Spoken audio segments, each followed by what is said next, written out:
जी नमस्कार, मैं राम मुरारी।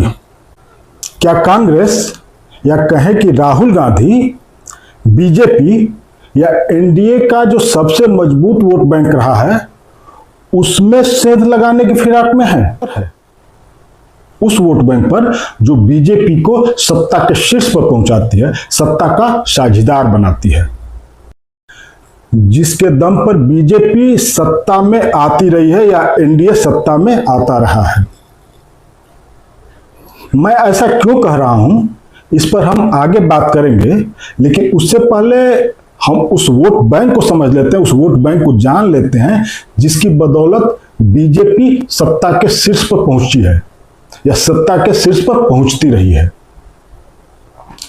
आमतौर पर बीजेपी को बाभन बनियों की पार्टी कहा जाता है। हालांकि बाद में इसमें बदलाव आया और बीजेपी एक तरह से सवर्णों की पार्टी के रूप में घोषित हो गई।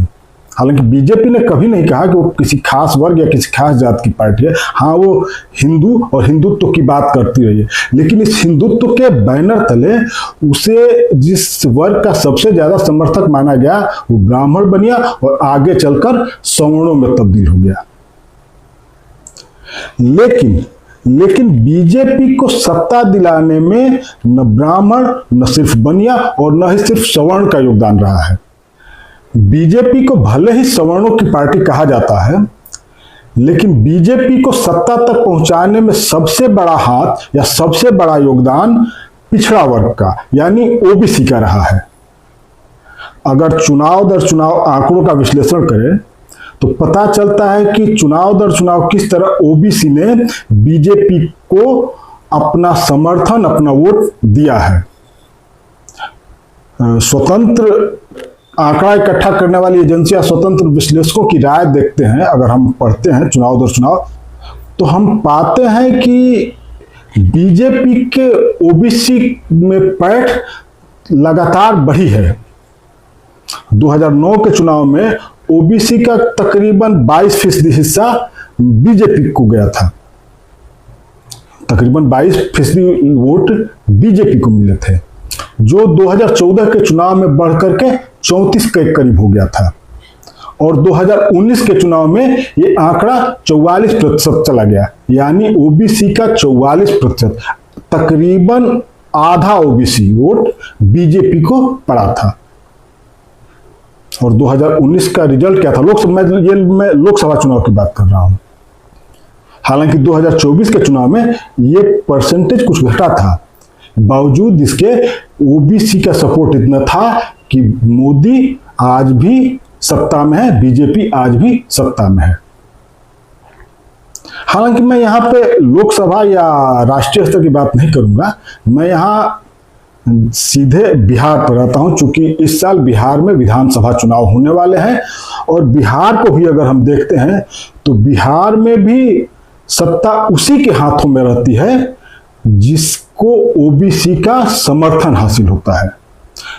एक दौर था कि जब यहाँ ब्राह्मणों का वर्चस्व था या सवर्णों कहें तो सवर्णों का वर्चस्व था, लेकिन पिछले 3-3.5 दशक से यह ट्रेंड बदल गया है और सत्ता की चाबी अब पिछड़ों के हाथ में आ गई है, जिसे पहले लालू यादव ने साधा था और अब नीतीश कुमार साध चुके हैं। और यहां सरकार उसी की होगी।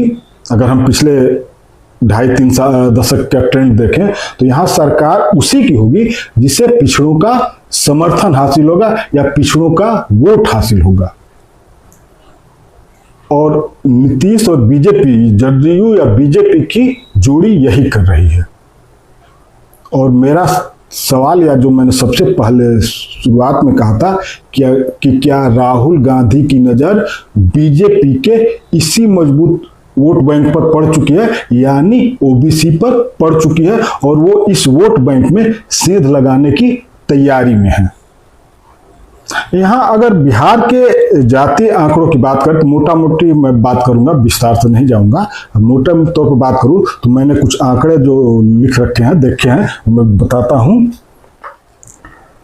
कि बिहार में ओबीसी तकरीबन 27% है और ईबीसी 36% किया था। ईबीसी यानी जो इसे अति पिछड़ा मान सकते हैं, जो अति पिछड़ा वर्ग है। इसमें कई जातियां हैं, 100 से ऊपर जातियां हैं, जातियां और उपजातियां हैं। हालांकि इनका प्रतिशत स्वतंत्र रूप से कम है, लेकिन टोटल मिला करके ये 36% है।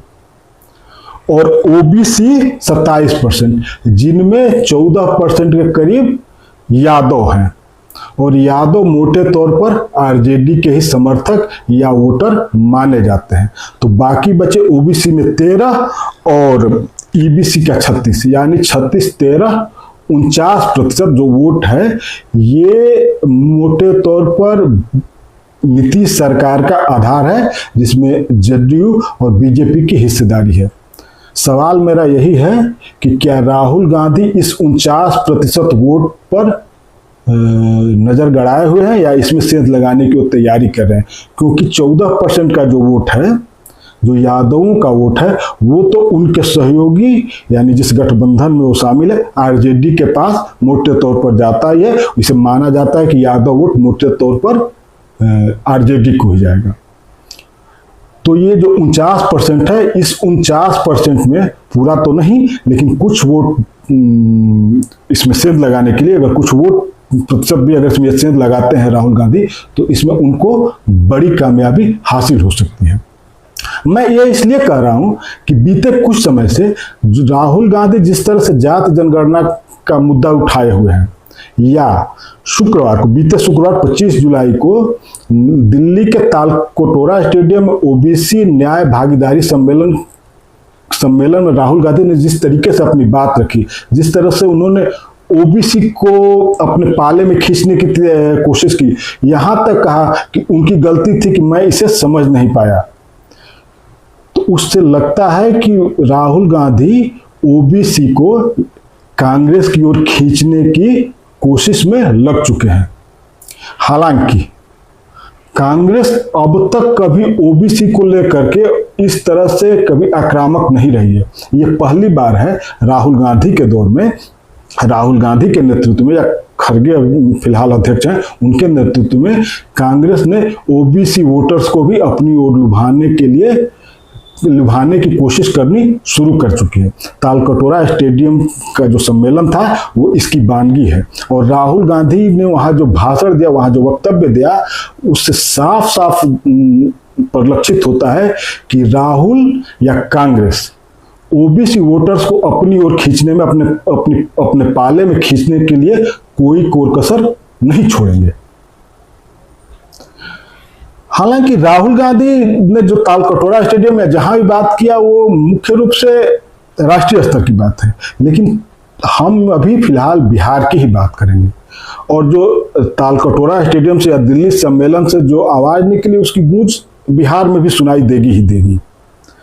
तो राहुल गांधी की कोशिश, जो अगर देखा जाए तो उनके भाषणों से, वक्तव्यों से, कि उनकी कोशिश यही है कि बिहार का जो पिछड़ा और अति पिछड़ा वर्ग है, और उसके जो वोटर हैं, जो अभी तक मोटे तौर पर नीतीश कुमार और बीजेपी के साथ रहे हैं और आरजेडी के भी साथ रहे हैं। ऐसा नहीं है कि आरजेडी सिर्फ यादव वोटों के सहारे, आरजेडी को भी ओबीसी के अन्य वर्ग और ईबीसी के भी वोट मिलते रहे हैं। लेकिन मुख्य रूप से जब नीतीश कुमार ने ओबीसी में ईबीसी कैटेगरी का बंटवारा किया और दलितों में महादलित कैटेगरी का बंटवारा किया, तो एक वर्ग जो था वो नीतीश कुमार के पक्ष में झुक गया। और आज भी नीतीश कुमार की पैठ इन वर्गों में, या जदयू की पैठ कह सकते हैं, इन वर्गों में है। हालांकि बीते कुछ सालों से, अगर साल डेढ़ साल के अगर हम राजनीतिक हलचलों को देखें या नीतीश कुमार के कार्य व्यवहार कार्यकलाप को देखें, तो लगता है कि नहीं, नीतीश कुमार की इसमें पैठ कमजोर, नीतीश कुमार की छवि थोड़ी कमजोर हुई है इस मामले में। बहरहाल, जो मेरे कहने का मतलब है कि क्या राहुल गांधी इस वोट बैंक में सेंध लगाने की कोशिश में लगे हैं बिहार के मद्देनजर? बिहार में एक और चीज है कि महागठबंधन में वीआईपी भी शामिल है। वीआईपी मुकेश सहनी की पार्टी है, तो उनकी जात के वोट भी, वो जो ईबीसी में ही आते हैं, उनकी पार्टी के उनकी जात के वोट तो वीआईपी को जाएंगे, यानी महागठबंधन को ही जाएंगे। तो 14% यादव और मुकेश सहनी के जात के यानी मल्लाह जात के वोट, लेकिन उसके बाद जो बच रहे हैं उसमें भी अगर राहुल गांधी जिस तरह से ओबीसी नेतृत्व और ओबीसी की भागीदारी की बात कर रहे हैं, अगर उससे एक तबका आकर्षित होता है तो ये बीजेपी और जेडीयू के लिए झटके की बात हो सकती है। और अगर राहुल गांधी की आवाज प्रभावी ढंग से बिहार में सुनी गई तो ये आने वाले चुनाव में भी इसका असर देखा जा सकता है। और अगर ये वर्ग ओबीसी वर्ग बीजेपी से छटका या जेडीयू से छटका तो फिर बीजेपी के लिए सत्ता में, बिहार की सत्ता में आने का सपना या बिहार की सत्ता की चाबी अपने हाथों में होने का सपना चूर हो सकता है। बिहार में खुद के मुख्यमंत्री होने का सपना बीजेपी का चूर हो सकता है। और राहुल गांधी, कांग्रेस की कोशिश यही है।